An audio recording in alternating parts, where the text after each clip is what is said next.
This week in Men Making Men Look Bad, there was a hidden video of a guy interestingly named Russ Vought, for a guy who doesn't want people to vote. And so we'll show a clip from the Center for Climate Reporting. I am opposed to the Department of Education because I think it's the Department of Critical Race Theory. The Russ Vought were comrades in arms.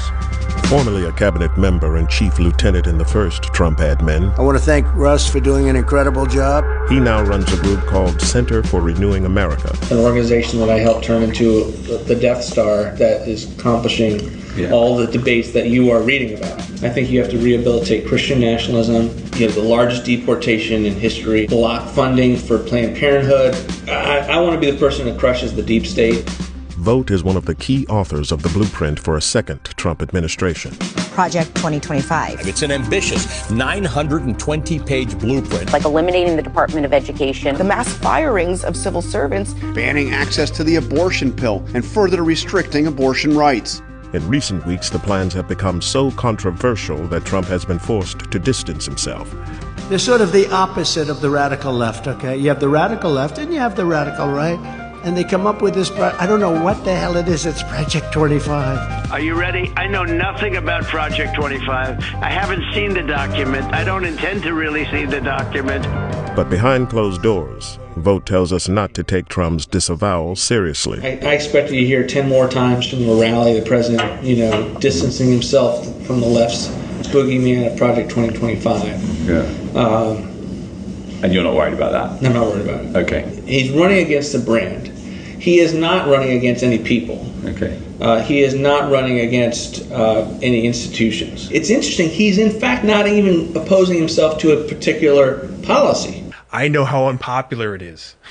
I know that nobody wants this, so I'm going to try to keep it secret and sneak it by people once we can get him in with an unpopular vote. It's interesting to see that sort of more, I would say, argue perhaps more evil side of the person that's like, let daddy handle things. Daddy knows best, which is certainly something that I think the patriarchy has been, forwarding since the beginning of time. This idea of it doesn't matter what these people want because I know what's best for them. They're all fools. They're all stupid. They don't know anything. And for an ideology that's constantly saying, oh, well, you elites, you think you're so much better than us. There's a shocking level of arrogance in the idea of these people saying, we know what is best for everyone, and we are going to force it down their throats, whether they like it or not.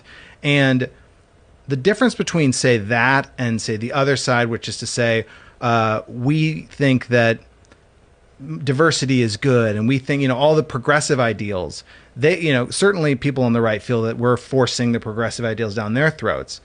But the difference, though, is that we're not trying to really do anything that affects them. They don't like that we're trying to do things that affect people that they think should be subservient or that they think shouldn't have as many rights. Or, it's exactly. Like this idea of creating equality means a less than for the patriarchy, basically. Right. And so this idea is we need to control these other people because the system that we have is the one that should be in effect for everybody. Right. And we're going to get rid of the Department of Education so that people are none the wiser.